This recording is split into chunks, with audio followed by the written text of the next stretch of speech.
Welcome to ClueCon Weekly. Join us every Wednesday to learn about the latest cutting-edge developments in the real-time communications industry. ClueCon Weekly is brought to you by FreeSWITCH Solutions. Get support and professional services directly from the creators of the FreeSWITCH open source project, solving your issues in the most efficient, stable, and scalable way possible. Get the FreeSWITCH advantage. Visit freeswitch.com. Also brought to you by ClueCon, the premier technology conference for developers by developers. Join us every summer in Chicago. ClueCon kicks off on Monday with our annual hackathon, The Coder Games, followed by 3 days of technology-rich presentations discussing telecom, WebRTC, and IoT from developers around the world. To learn more, visit ClueCon.com or call 877-74-CLUE. All right, welcome to ClueCon Weekly. Today is the 6th of June, 2018, and this week we're going to be joined by Mr. Jim O'Brien. For you guys that don't know Jim, he is one of the guys over at CounterPath that brings everybody the Bria soft phone. Works on, a lot of us have used it going back many years, either as Bria or its predecessor, X-Lite, and some of the other programs that they've had for soft phones. So he's going to be showing off some really cool tricks and that those guys are doing these days with push notifications for saving your battery, plus some troubleshooting tools and some other fun stuff. So you guys stand by for that. He'll be joining us in just a minute. Let's go over to Miss Abby and see how she's doing today. Miss Abby, how are you doing, ma'am? I'm doing great. Thank you for asking. Hi, everyone, and thank you for joining us today on ClueCon Weekly. If you have any questions during the call, please comment in our YouTube channel, HipChat, or IRC channels, and we will try to answer them during the call. So this year, ClueCon is going to be from July 23rd to July 26th. It's a little bit earlier this year, but you can still register right now on ClueCon.com. When you're done registering, check out our schedule page on our website to see all of the amazing things you'll be doing this year at ClueCon 2018. You can also see our schedule on the Attendify app. This app is freely available to anyone who's currently registered for ClueCon. And the more you post, the more points you get. And the more points you get means you win a prize. So the sooner you download that, the better chances you have of winning. The sooner you sign up, the more raffle tickets you'll get as well. And the more raffle tickets you get, the higher chance of winning our grand prize, which is an engraved MacBook Pro. So the sooner you register, the higher your chances of winning that awesome grand prize are. If you are planning on staying at the Swiss Hotel with us during ClueCon, the last day to register for that is on June 30th, which is about a month away, so make sure you get your hotel room now. If you can't make it to ClueCon this year, that's okay. We'll be hosting a very special ClueCon Weekly live episode from Chicago. So tune in for that and see a really cool surprise we have planned for you. FreeSWITCH Solutions is also now offering live virtual training. You can learn basic FreeSWITCH operations from the comfort of your own home or office. And to learn more about that or to sign up, you can email training@freeswitch.com. And please, please, please like us on Facebook, follow us on Twitter, subscribe to our YouTube channel, and sign up for our mailing list to get even more news from the FreeSWITCH team. Thank you all for watching. Back to you, Ken. All right, thank you very much, Miss Abby. Where's it at? So we're going to go over, I think we're going to have Community Corner now with Mr. Mike Jarris joining Mike Malbrutus. How are you guys doing this morning? Good. Doing good. Today we have a question for Mike Jarris, and that question is from Vishal Pai. And he asks, can we record the video conferencing using Modverto? If yes, is it possible? And what is the file format? Okay, so a whole bunch to deconstruct there.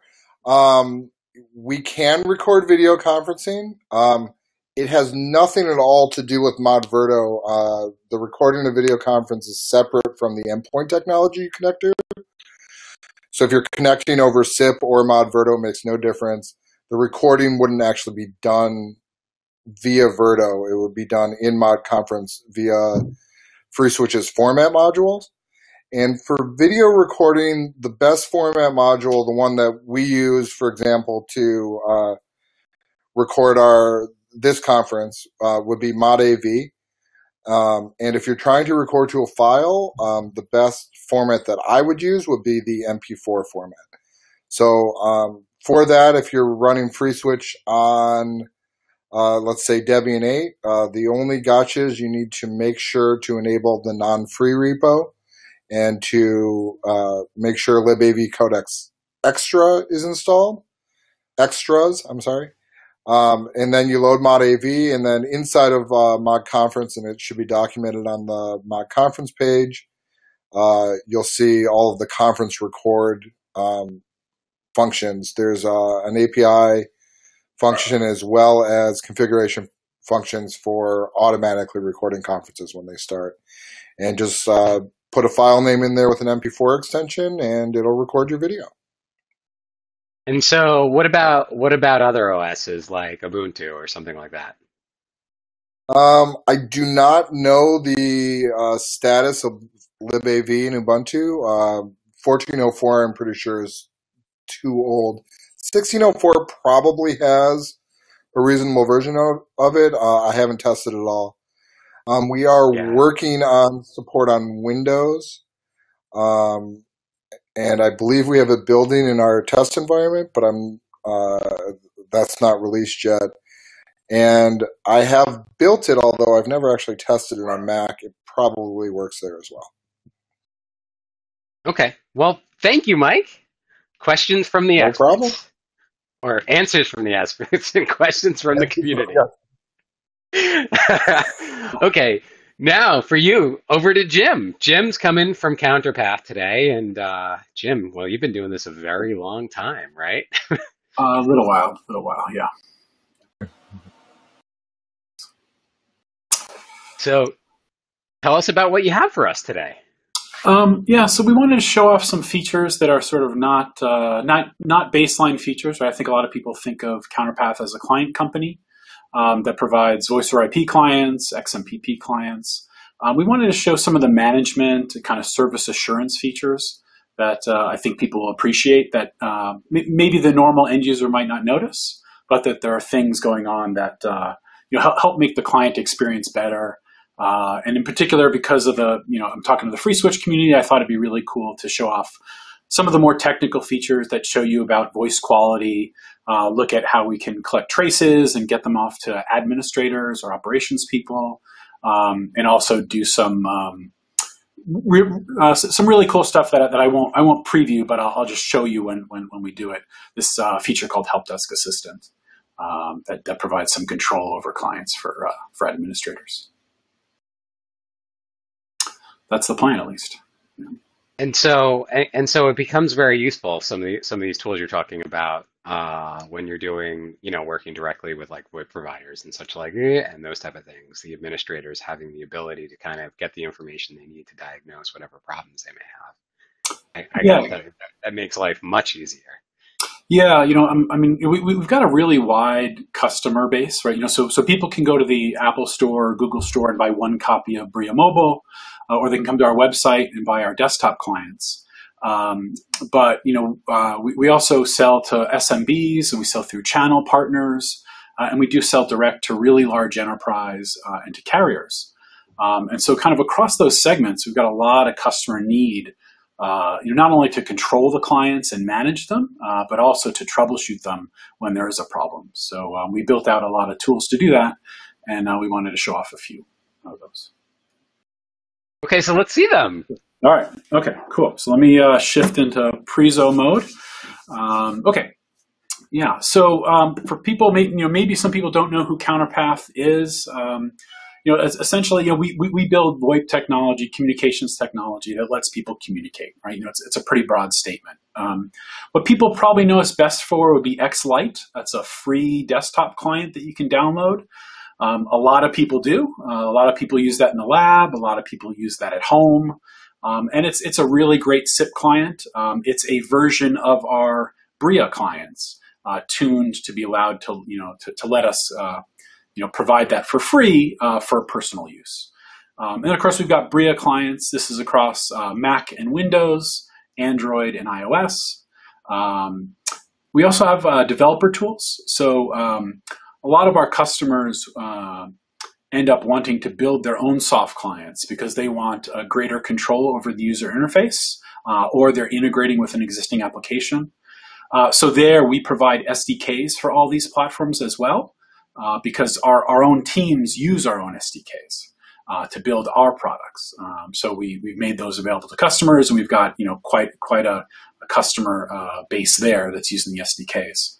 And then the last product, or the last family, I guess, of products is called the Stretto platform, and that's this management platform. That's what our server team at CounterPath builds, and it's all about enabling customers to deploy and manage and care for clients, on either a small scale or a large scale.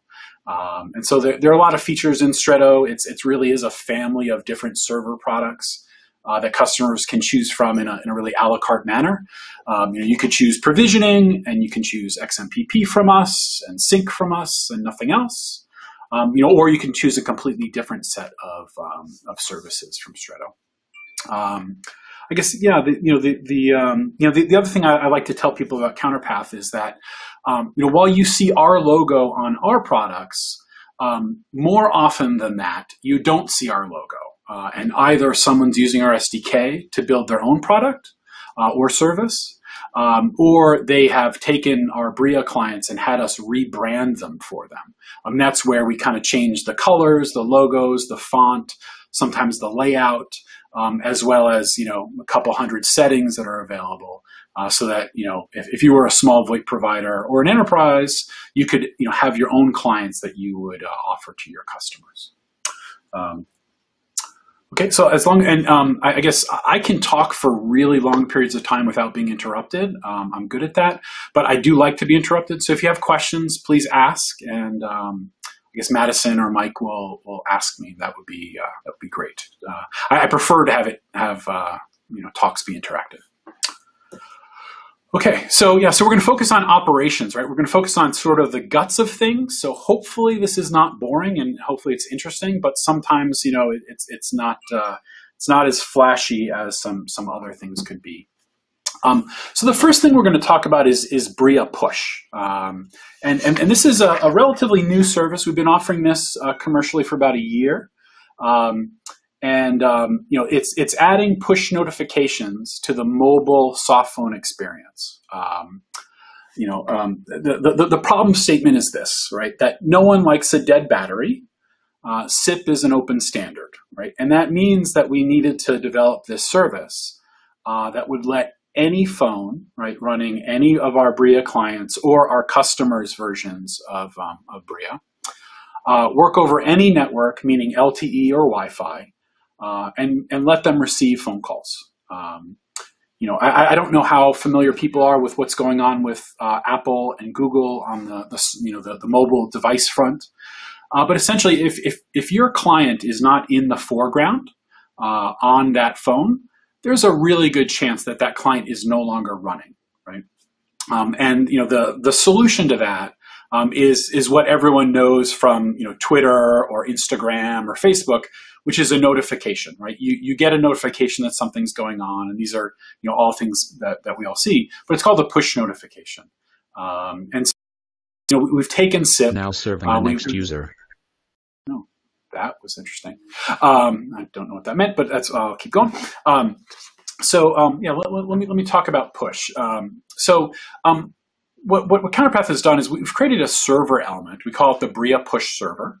And it acts as a stand-in for your client when your client goes into the background.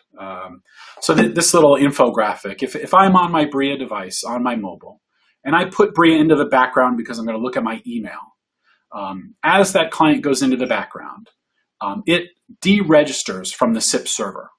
But then it push subscribes, we call it, to the push server, and essentially asks that push server to register on my behalf to my phone system. So that could be my PBX. It could be a third party, subscription that I have with a SIP service provider. And it could be anywhere in the world, anything that is SIP reachable from the internet, right? We do have a white list so that, we've got some corporate customers that want to really control access. So, they can whitelist all of our, we call it a constellation of push servers that we have deployed around the world to make sure that they've got access. But this is the most simple thing is that, and then when Bria comes out of the background, it registers directly to the phone system. And then it push unsubscribes from the push server, letting the push server remove its registration. There's a whole bunch of more detail in that. That interaction of having two SIP elements register to a SIP server is simple but complex, particularly from an interoperability point of view. As we were beta testing this feature, we released it to about 800 or 1,000 of our beta testers who were testing for us. And we got really great exposure beyond the 30 or so SIP services we had signed up for. So we've got a whole bunch of in-house SIP servers. We've got FreeSWITCH, we've got Asterisk, we've got Panasonic, we've got just an array of phone systems that we regularly test against. But we also maintain accounts with a lot of the top service providers that use our software. So we'd already done all that internal testing, but getting 800 additional SIP servers with various configurations and problems and, non-RFC 3261 interesting behaviors was really interesting. So we got a bit of help there. So Jim, there's really not too many people using this push technology, right? So with voice over IP, I think it's limited. Some other providers have push for their clients. I'm not sure it works the same way ours does. This is actually the third push solution that we have. I wrote a blog post on our blog, and I think you guys are going to link to it for everyone. But it's called Push for the People. Our first solution that we built was a SIP B2B UA. So it sat kind of like right in the middle of a provider's network, which is great because it worked really well.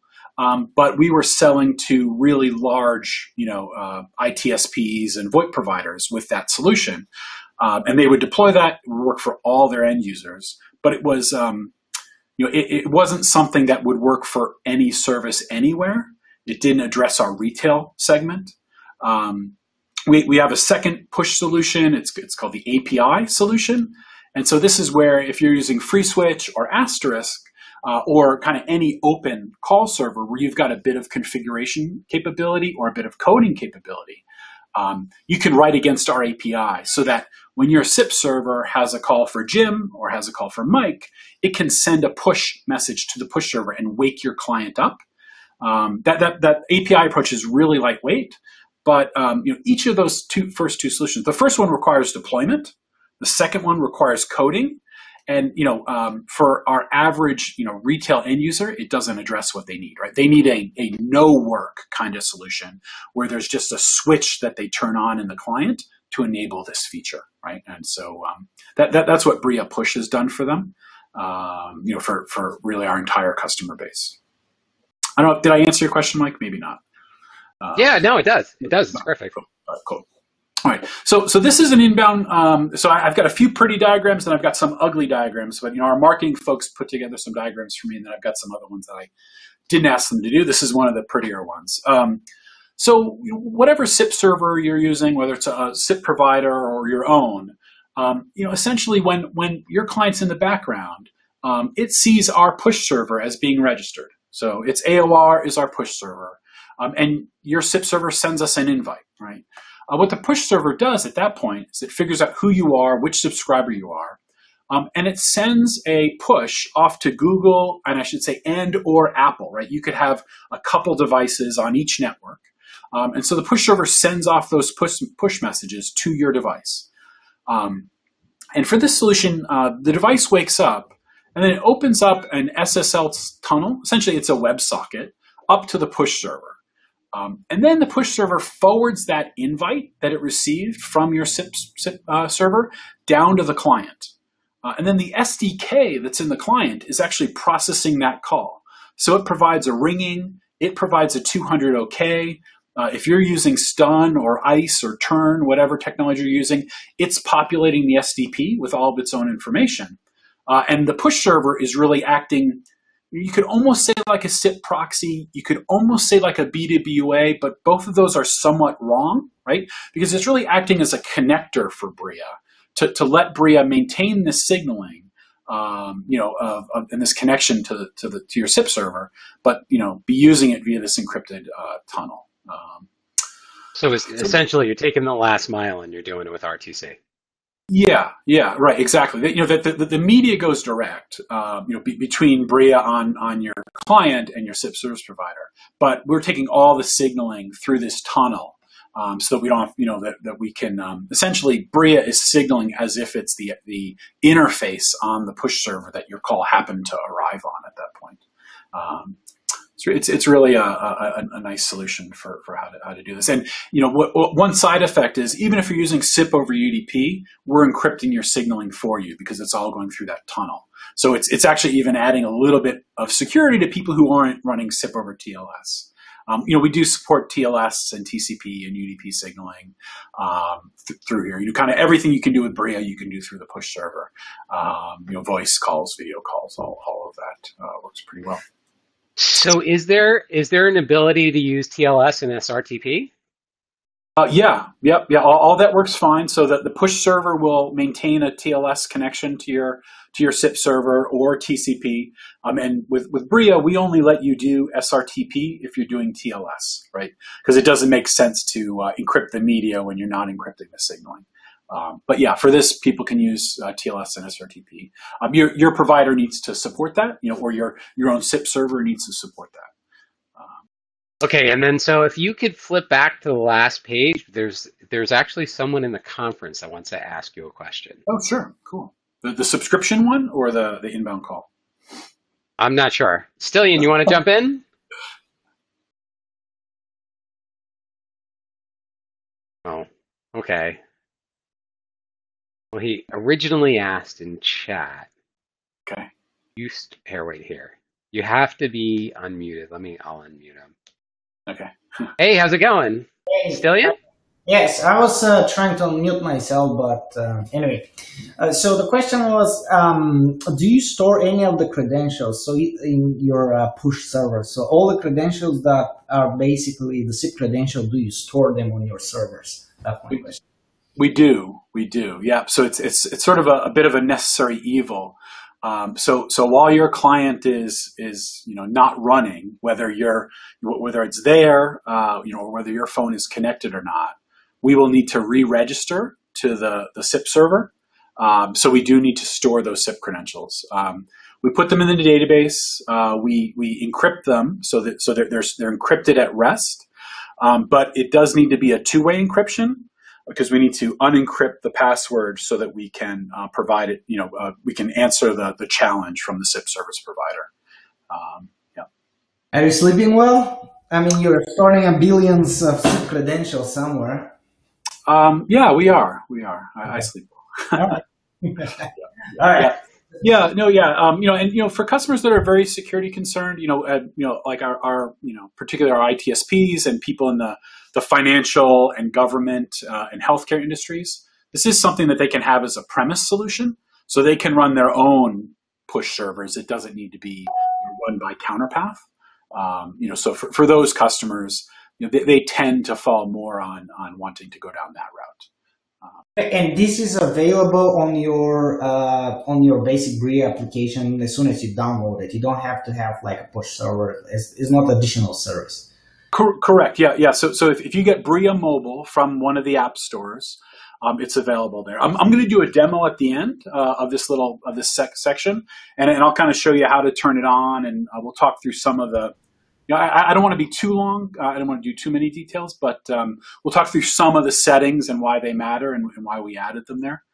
But yeah, it's available with Bria Mobile today. Thank you. Yeah. Thanks for the questions. Great. All right, good. More interaction. I'll tell you what I tell my students at Northeastern here in Boston is interaction is good. Keep asking questions. I appreciate that. Thanks. Okay, yeah, so that was an inbound call. I think because some people like ladder diagrams, this is a ladder diagram with a little more detail about a push subscribe and what's going on there. The other interesting thing is one of the things that we learned about SIP servers. Some SIP servers are fairly permissive about letting you be on a call and then deregister. So if you set up a call through the push server, you could deregister via the push server, right, and then register directly. But other SIP servers will drop your call. Other SIP servers will time out your call. Like on the next reinvite, they'll fail the call. So we've got a few modes and a few kind of knobs on how the service works. But one of them that was quite important was that we also need to handle outbound calls. So if you had received a call and your SIP server was what we call single register, right? It doesn't deal very well with switching registrations. We actually also handle outbound calls. So the flow is pretty simple. It's a SIP invite, right, that comes via that same WebSocket, but from Bria to the push server. And then the push server puts that on the wire and sends it out to your SIP service, and the call gets set up. And then you could, bridge those two calls together, your existing inbound call and that outbound call, just like you were using Bria, as if that first call had come in the foreground. So essentially, the registrar has to have the ability to maintain multiple contacts. Yes, right, and so a lot don't, right? So Asterisk doesn't do really well with that. Broadsoft doesn't do really well with that. A lot of other platforms don't do really well with that. So by adding this support, this thing we call single registration for push, Bria does not kind of remove the subscription to have the push server stop registering for you and register directly when you're in this single register mode, right? Kind of your connectivity is maintained through the push server until you're done with all the calls, and then Bria will register directly, when it's in the foreground. So with FreeSWITCH, you want to allow multiple registrations, essentially. Right, exactly, yeah. So for FreeSWITCH, we have our own SIP server. There's a lot of SIP servers that are okay with that. And even it could also be, if you're running a session border controller, some SBCs are okay with you removing a registration for an existing call. Some SBCs will tear down existing calls if you deregister. So there's a few gotchas there. That in all the SIP service providers that we tested directly with in our beta community, we ran into. But we kind of had already set up to do this because we thought it was pretty important. Okay, yeah. So there were a bunch of really important lessons there. So this is not only for calls. We also send missed call indication push messages. We also send message waiting indicator push messages.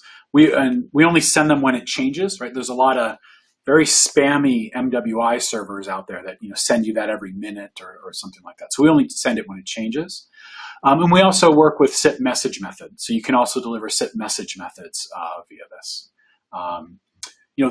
Definitely, the place that we went really deep was around SIP interop. We're known for this anyway at CounterPath, but certainly, this model where we're splitting things and having SIP direct from the clients and SIP via the push server and it changing back and forth. There was a lot of work done around interop or almost more behavioral issues. Definitely some issues around SIP registration restrictions. Whether you could overlap or not.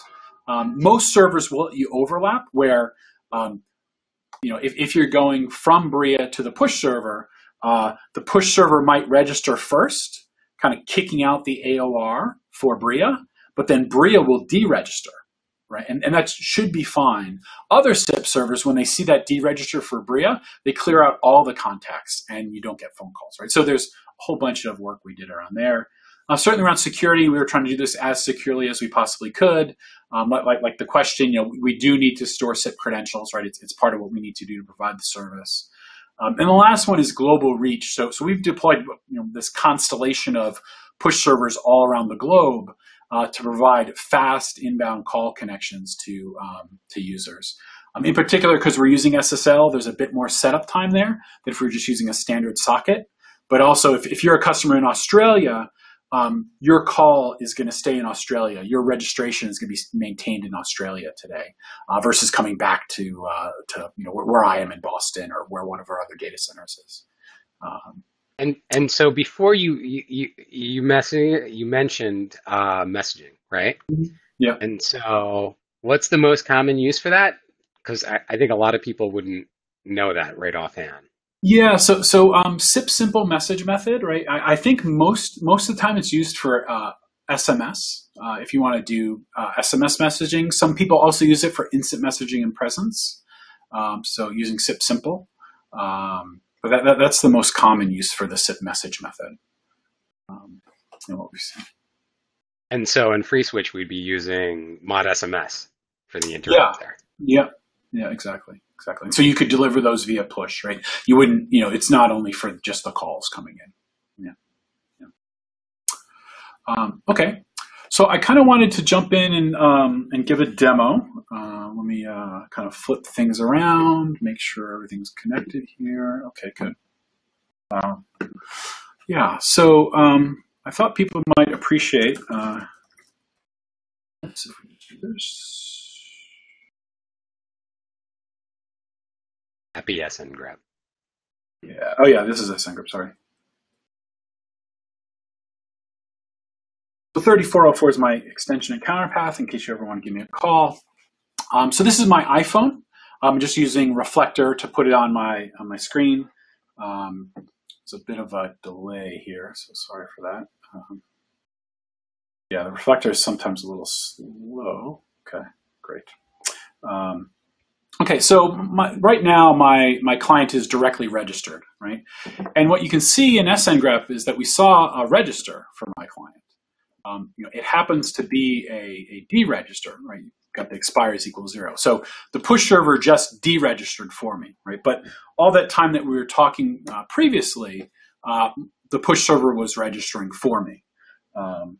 So I'll swipe that client away. I've got these special notifications turned on that kind of give you this feedback on the client. But you can see that there was a register that happened.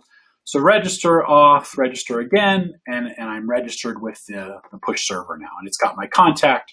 You can see I'm using TCP, and I'm on a 900-second re-registration cadence.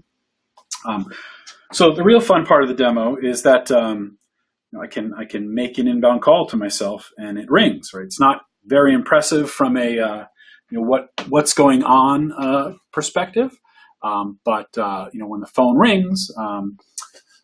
It's the call going there. So we got the invite. But if you did if the phone was sleeping, it would be an impressive thing, right? Right. Yeah. And so we were not in Bria, right? Bria had gone in the background and was not running there. And so you can see here from this invite. So the invite came from CounterPath's SIP server and came through the push server. Right, and what's really interesting, I'll show you a hint. You can see this user agent here, right? Is the Stretto SIP server. If I go down and look at the ringing, you see the user agent changes, and that's actually the Bria version that I'm doing. So the push server takes care of a trying, but then the ringing gets generated by Bria, and then if I go down a little bit, the 200 OK gets generated by Bria, and the call is set up. Right? Yeah. And so now Bria is in the foreground. Now if I called directly, it would come directly here. It wouldn't go through the push server. But once I go in the background, you'll see that I get registered for again. My Bria client is essentially sleeping. It's not using battery. We can also do fun things like this. So I'll wipe that Bria client. I didn't like. I'm still not used to this little hold it down to kill it, right? But so I can kill all that. Sorry. So now if Bria is not running at all on there, push server is still registered. So when I hit redial on my PSTN phone, call is going to come through the push server. We use call kit. So client comes up, you get the call kit screen, and you're in. and then you're in the call. So what's the advantage of using CallKit? So CallKit is something that essentially, if you're running a VoIP client on a iOS or device, or iPhone or iPad, you need to run CallKit now, right? It's the way that Apple lets VoIP applications have a bit more high priority, and it lets you treat VoIP calls as a first-class citizen. If you don't have CallKit, your calls can be preempted by the native device getting a call.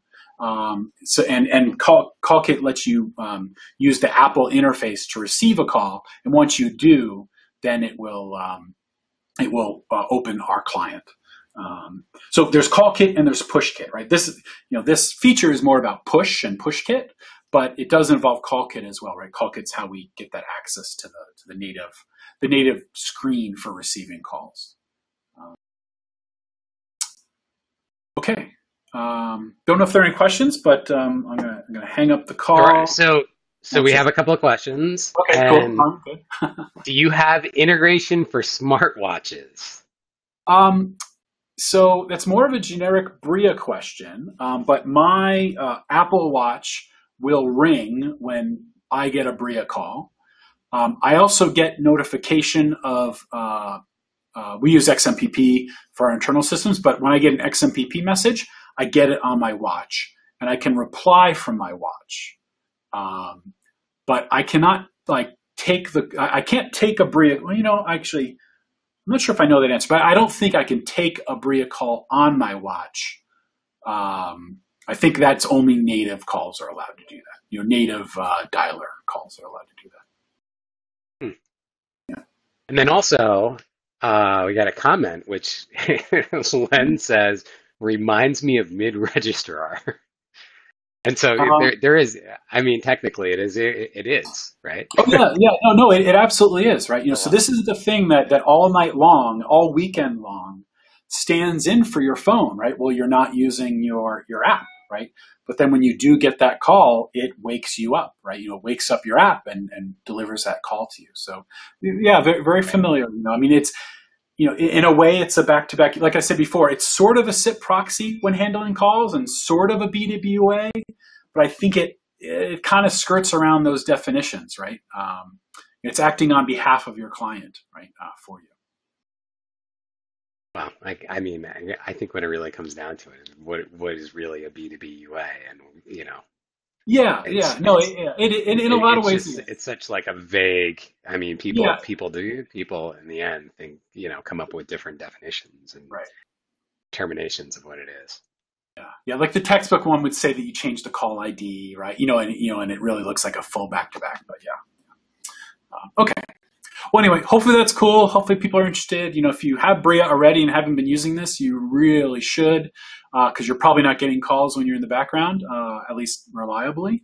And it works on iOS, works on Android. I forget what else I forgot to say. Yeah, that's all I can remember. Okay.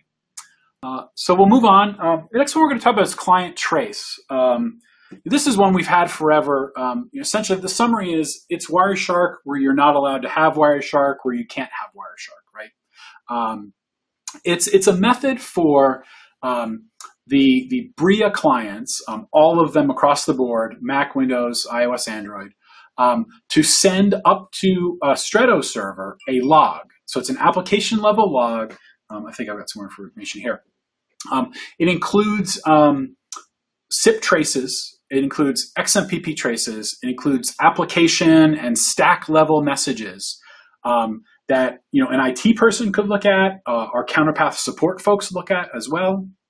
That can provide you a sense of what's going on if you had a call that went one-way audio 15 minutes in, or whatever other issues you might have. It's a really neat feature. Our Stretto community has been using it for quite a while. If you use the retail clients, this is there as well. If you go into the advanced section, there's this send log item, and you can send off that log. You get a reference number, and if you ever interact with our support team, you can provide that reference number to them. Really powerful and useful, simple feature. But definitely with the shift, 'cause in CounterPath's business, we started out on the desktop, but with the shift to mobile, this became all that more critical because people, you can't run Wireshark on, everyone's Android when they're on LTE, right? You just can't get that kind of access. And so this gives you something that's as close as possible to that, right? That we can provide. So that's client traces. I wasn't planning on doing a demo of that because it's not all that awesome of a demo to show people. But if you have any of our clients, you can try that out by sending a log. So the next feature I wanted to talk about kind of shifts a bit towards user experience. And for us, this means two things. We really focus in on voice quality monitoring. And then the second piece is on analytics. How are people using the client? What's going on in the client? Some things that have turned out to be more interesting than we might have guessed, but even what kind of headsets are people using and things like that. So this is an optional service. This isn't on in the retail clients. This is for our sort of optional for our SMB customer base, and certainly for our carrier and our large enterprise base. They're making much more heavy use of this. User experience metrics, those two areas, voice quality monitoring and client analytics. We provide this dashboard and this kind of friendly interface to the reporting that's done by the clients. What's really interesting about this feature is that when you enable it for a group of users, the clients are reporting after every call that every client makes across that group, right, across that community. And what's really nice is you can build up a historical record of, you could look at all of my calls over the past month and see when I had good quality calls and when I had bad quality calls. But you could also compare it to everyone in our Boston office, or you could compare it to everyone in CounterPath.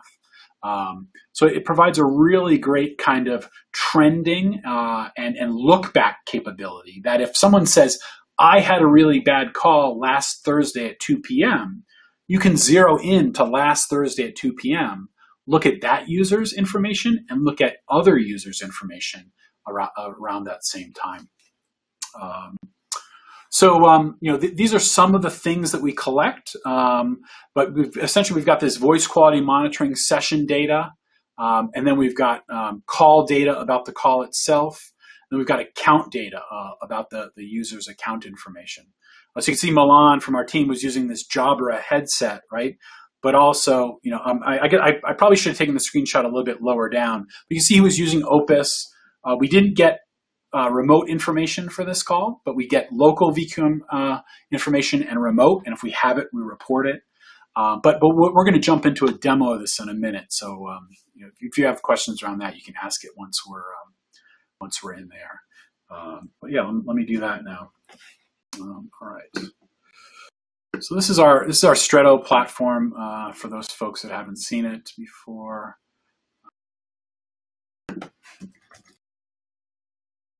I'm going to jump into our CounterPath group.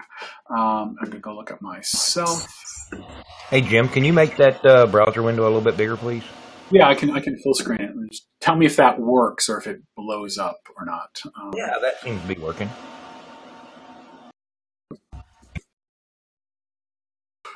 Great. Yeah, so this is my account. Stretto's this management platform that does a lot of things, is usually the way I say it to people. But it tracks device usage, and you can see what kind of devices I'm using and all that.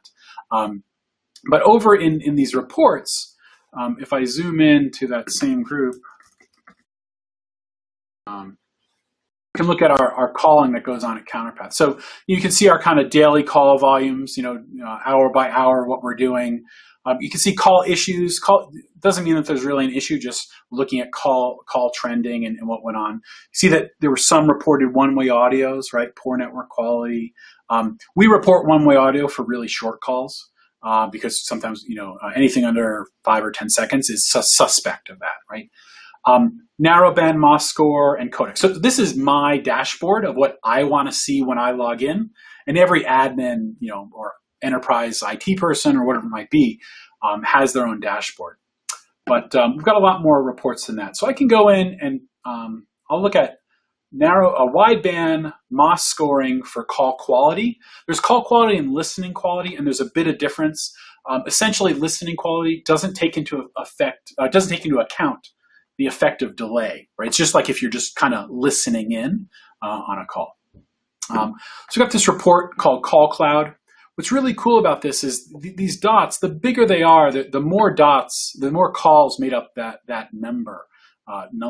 So like you can see that there are some calls that aren't perfect down here, and even if I look for a little bit lower, Bruce had a call that was in the 2s, right? Probably not the best call ever.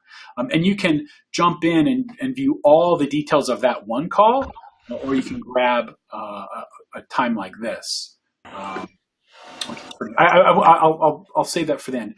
We also do have so how is the MOS score calculated? Yeah, so we have a library in the clients that does that MOS score calculation.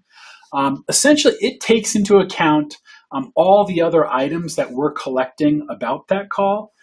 So packet loss, jitter, latency, and a few others. What the jitter buffer looks like, things like that. And it's doing a calculated MOS score. I know MOS scores are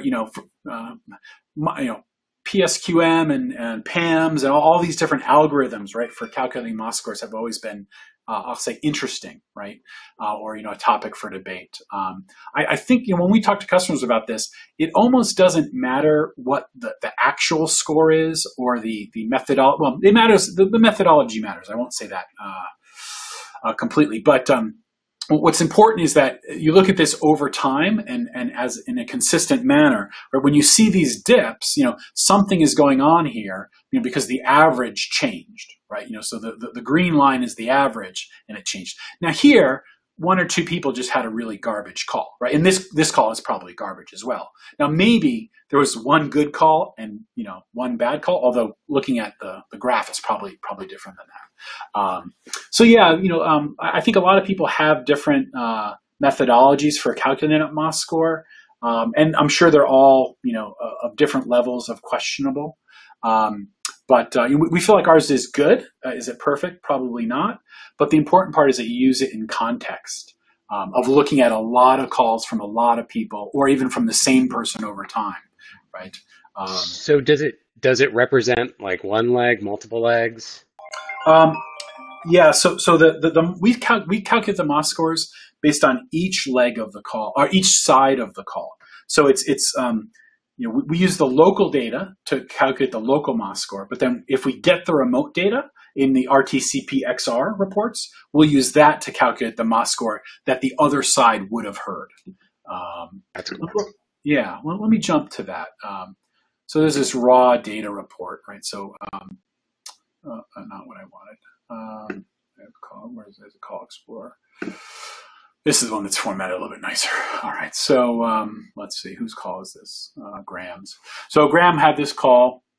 It looks like Graham did not get remote stats, but you can see that we've got jitter buffer information, packet loss information. This is a pretty good call, right? I mean, 0 packet loss, 0 gaps, one-way delay. Looks like it's 70 milliseconds, which is really good. So yeah, 4.2 is perfectly reasonable. Let's go find a bad one. Good ones are fun, but bad ones are better, right? Let's see.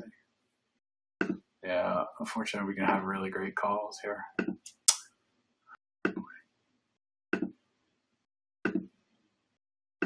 All right, yeah, we got a lot of perfect calls, annoyingly.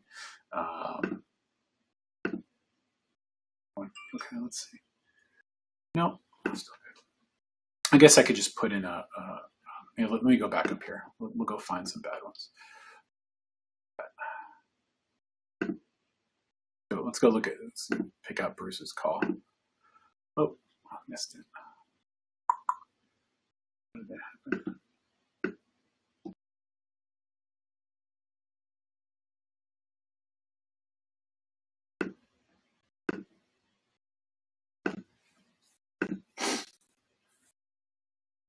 Okay, perfect, found it, good. I don't know what happened with my filter there.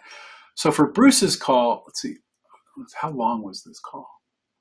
28, so it was a 9-minute call, but for some reason he had really bad stuff going on. Yeah, I don't know what was going on here. Huh, and I don't see it showing up here in the delay. Huh, interesting. Oh, well. This is what happens when you look at live data. Here we go. Okay. Oh, here we go. Network packet loss rate. Here's a good one. So Mac, Dave had one. So 31% packet loss is probably a bad call. Although it looks like it was really short. So maybe not the best example. Yeah, so let me jump into some of the other kind of reports. So you can also look at delay. So you can look at round trip delay of calls. Let me just get rid of this. Yes, you can look at round trip delay. So you can see that here there was some calls with really bad delay. And anytime you look at things across a huge set of users. What's also nice is you can add a user filter. So we can look at just my calls as well. And you can see what my delay looked like. So delay 200 milliseconds, mostly under that. Looks like I got one or two that peaked out there. Worse than that. Let's see. So packet loss is also nice. Wow. 11% loss. So that was not a great call there as well. So all of these reports are usually pretty helpful. And so let me ask you this: what codecs do you support? Because that kind of, like if you can get FEC in there, 11% loss is really nothing. Yeah, so we support pretty much everything. So all the G codecs, so 711, ANU. So I'm going to miss some. So 729. We used to support 723. I think we don't anymore. So someone's going to keep me honest by looking and seeing what the website says. But around newer codecs, we support Silk and we support Opus. Internally, we use Opus a lot. We use it for all of our internal calls. Only when we break out to the PSTN, do we use something else, 711 or wherever it might be. I think we're seeing more and more of our customers are starting to use Opus, although some are limited by their call server, right? And the call server's lack of support for that. So the G code. It's direct media. It's direct media, and so the actual customer would have to be the transcoding party. Right, exactly. Right, yeah. So, a lot of customers do get limited by that. But no, we support quite a wide set of codecs. I'm sure I should remember them off the top of my head, but I don't. Yeah. Okay. But yeah, so hopefully that gives people a sense of what this tool does. And what, I like when I talk to our customers about it, I like to tell them to focus on, this is something that you can go back and look at last Thursday and see what went on last Thursday when you hear on Friday or you hear on Monday, the PBX was awful this week, right? Or whatever it is. You can go back and look and try to get some information from the endpoints and the experiences that all your users had in the network, which is pretty useful, right? Pretty powerful feature. Okay. Hey, cool. Hey, Jim, I'm going to kind of interject here because we're kind of getting short on time, but we got a couple of questions from the live chat here that I want to pass over to you. Cool. Lynn Graham asked, in all you guys monitoring and stuff, what are the top 2 reasons for call quality issues that you guys see? I think it's usually network stuff, is probably the issues. The second one would be headset kind of problems. Headsets are a, fickle world, especially, plug-in jack ones are fine probably, but, USB ones can be a problem. I mean, there are really good ones out there, but we sometimes see people with really bad ones. So I think those are probably the 2 areas. I mean, and that is why on those reports, we specifically went after Bluetooth devices and headset devices on desktop, so we could see what headsets people are using, so that if they are reporting a problem, you can actually go, oh well, you're using a headset that's not certified, or a headset that might be pretty old or whatever else, so we could try to get a hint there. And then, so what about like with Apple? You have software and hardware that are perfectly coupled together, right? Mm-hmm. But with Android, I heard a story recently where sometimes, depending on who the manufacturer is in Android, there's different results for the switchover between Bluetooth and that type of stuff. Have you experienced any of those issues? Yeah. So so we have teams that work on all these platforms. And definitely, I'm not. I try to remind Brian and the guys and Mike that I'm not a developer, right? And so I don't compile things, right? I run things. But we have developers at CounterPath, a lot of them. But the guys that work on Android, I think proportionally they spend a lot more time on device issues. Bria today runs on 8,000 different unique Android handsets. And that's the last stat I have. It might be more than that now, but I don't mean your iPhone and my iPhone, or your Android and my iPhone. I mean 8,000 unique handsets, right? With different model numbers and names and revs, right?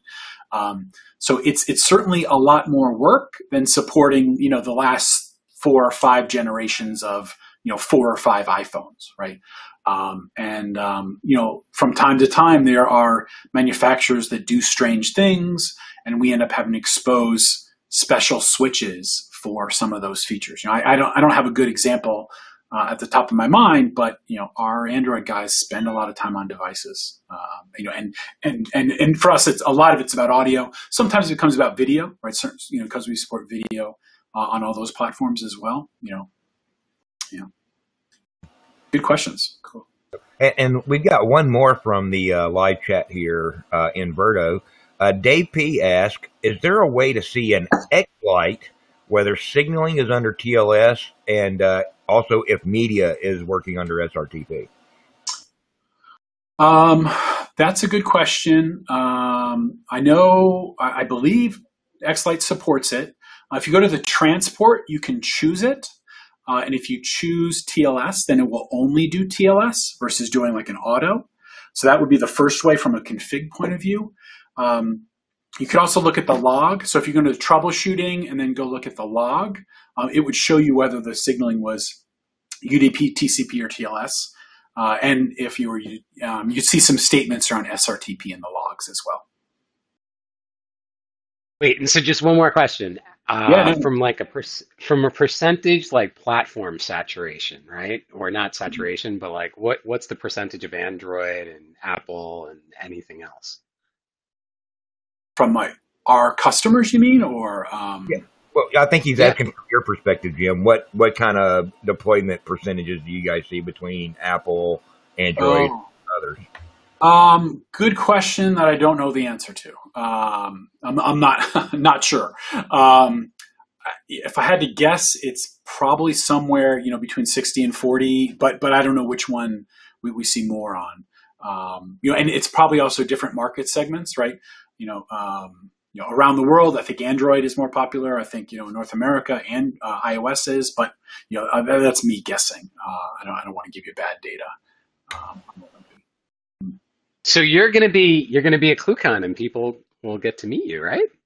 I will. Yeah, I'm going to talk about some other stuff, which is hopefully interesting. But yeah, I'll be there talking. Can't remember which day, but talking one of the days. Yeah. I think we got to get you a larger time slot that day because there's just so much stuff to cover, right? Yeah. I don't know whether you want to go through this help desk assistant one or not, or are we short on time and we should wrap? Yeah, we're getting really short on time here. Okay. Jim, you've covered a lot of information already, a lot of cool information. I really wish we had time for the help desk assistant because that's really cool product. Let me give the less than 1 minute overview. So help desk assistant lets your admin take over your Bria client while it's running on your mobile device. So it's not in the retail. No one should freak out. There's no NSA feature here. You go into a screen on Bria and you turn this on, and then verbally you have to give this code to your admin person. And when they have it, they get into a screen like this that lets them, we open a WebSocket and they can tunnel in and control your Bria client, make it send logs, but even make it make and receive calls and run through scenarios. So if you had a problem, you could sit your phone down on the table while your help desk person runs through some tests on your phone by themselves, or is just collecting information about the calls you're making. So a really neat feature, but maybe we'll save it for next time. Right. And this feature is really for like your enterprise clients or your ITSP clients that are bundling Bria into their everyday operations, right? Definitely those customers, and even our SMB customers are pretty interested in this. If you're deploying, clients all over the place on all these different platforms, this is one of the tools that lets you, try to figure out why Mike's calls aren't good quality when his internet's out today at his house, right? Or if he's at the lake house today or whatever else, right? This kind of, lets you get that next layer of insights into what's going on right now, right? This is the right now tool. UEM is the historic tool, right? That's how they kind of work together. Yeah, Right. cool. And so for those ITSPs and those, carrier type relationships that you have, there is white label solutions, right?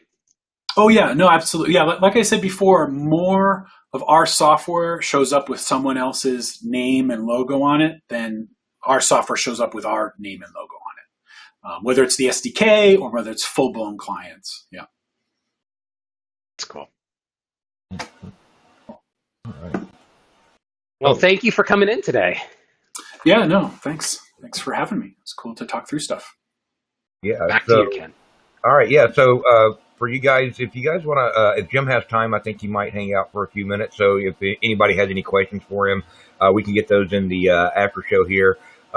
Jim's given us a lot of information today, and we have several links. We'll be posting those on the YouTube video, so you guys can see that there. And as Jim mentioned, he will be speaking at ClueCon this year. So if you're not registered for ClueCon, go ahead and get your registration in today, and you'll be able to hang out with Jim. ClueCon's all about not just about what you can learn, because we'll have a ton of really cool speakers there, but it's also you get to hang out and interact with all these big names in the industry. Everybody from Anthony Minisali, FreeSWITCH, Daniel Christian Bogos of CG Raids, Fred Posner from LOD that does a lot of Comma Elio stuff, James Tagg, Jim O'Brien. The names just go on and on and on. So you guys get that registration in for that.